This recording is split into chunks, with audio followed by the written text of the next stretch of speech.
Hello mga friendship, magandang umaga at dahil maulan ngayong araw na to, ay naisipan ko magluto ng paborito kong sopas. At dahil ayoko din masayang ang mga natirang ingredients sa ginawa kong pizza noong isang araw, ay yun na rin ang ginamit kong mga ingredients para dito. Dahil syempre tayo mga misis or mga nanay ay ayaw nating may mga nasasayang na mga pagkain kahit ito ay mga konti na lang or kahit na ito ay mga leftovers lang. Kaya kahit pa konti-konti na lang yung natira ay wala naman na sayang dahil nagamit naman natin halos lahat sa ating sopas. At tamang-tama nga din sa ating menu for today. Kaya mga wise na misis ay hindi lang pagtitipid kundi ayaw din natin ang may nasasayang at meron pa tayong bagong menu na pwedeng paggamitan galing sa leftover. At itong ang carrots na to kahit malambot na ay ginamit ko pa rin at manamis-namis pa nga siya.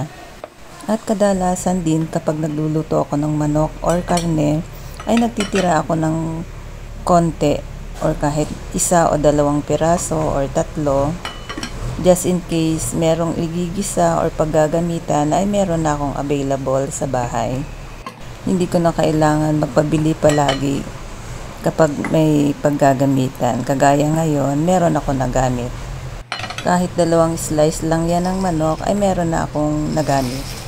Pwede rin siya sa mga panggisa or sa iba yung pwedeng paggagamitan. At mabiling sang luto nga lang ang ginawa ko. Wala pang 30 minutes ay luto na siya. Ang una ay pinakuluan ko muna yung 2 piraso ng chicken.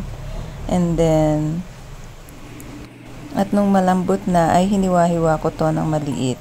At dun sa pinagkuluan na yon ay dun ko na rin niluto yung sopas or yung macaroni.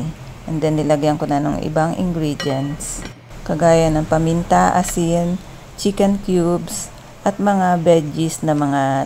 At dahil petchay nga yung meron ako dito sa bahay, ay kahit 5 piraso na lang ay sinama ko pa rin.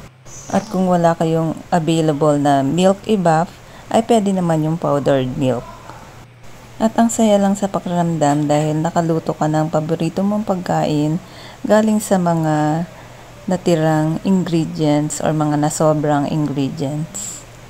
Masaya syempre sa pakiramdam dahil walang nasayang at iwasan natin ang magtapon ng mga pagkain.